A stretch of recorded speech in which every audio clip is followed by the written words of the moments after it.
Congressman Tom Price just returned from Afghanistan with the Georgia delegation, where they had a chance to meet with General Stanley McChrystal, and he joins us this morning from Atlanta. Congressman Price, good morning. Thanks for being here. Good morning. Great to be with you, Karen. Thank you. Sure. Glad you're with us this morning. What are some of the most important things that you heard from General McChrystal and others on the ground when it comes to defining success in Afghanistan? Well, we were over with the troops on Thanksgiving Day and had an opportunity to have Thanksgiving dinner with a number of the troops from Georgia and elsewhere, and it was just wonderfully heartening to be with them. We had a chance to meet with General McChrystal, and General McChrystal's words were that this was doable, that the mission was accomplishable, but what he needed were more troops, and recognized the challenge that the president has. I think the take-home message that we would give is that when the president talks tomorrow night, if he says that he's going to commit 32 or 34,000 more troops and that he'll see how things go and that maybe it'll work or maybe it won't, that's not the message that we need to hear. It's not the message that the world needs to hear.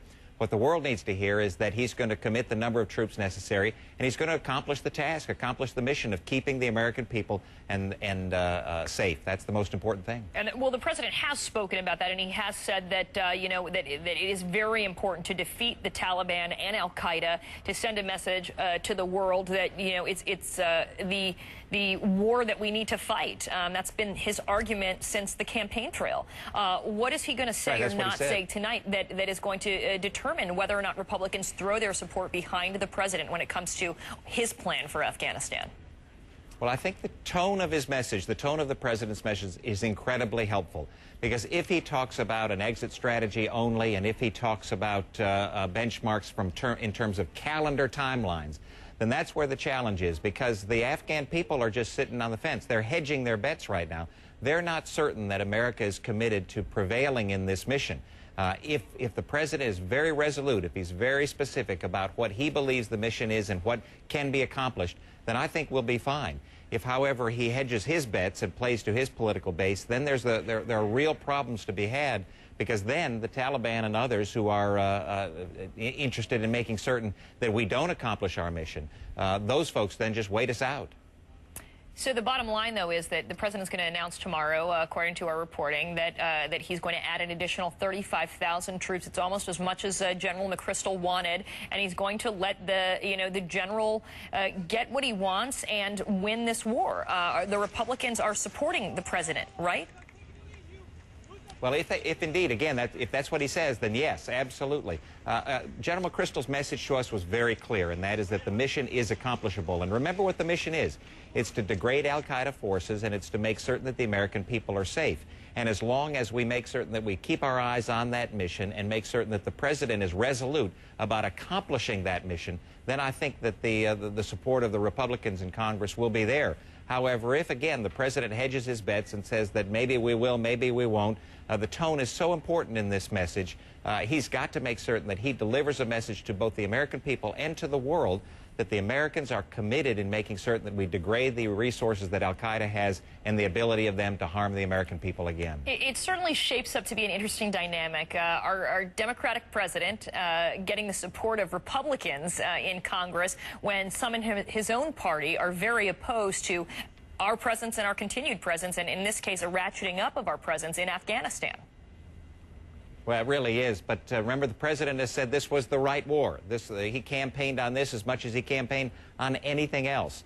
And so hopefully what we will hear once again is a resoluteness, a resolve on the part of the president to make certain that the mission is accomplished.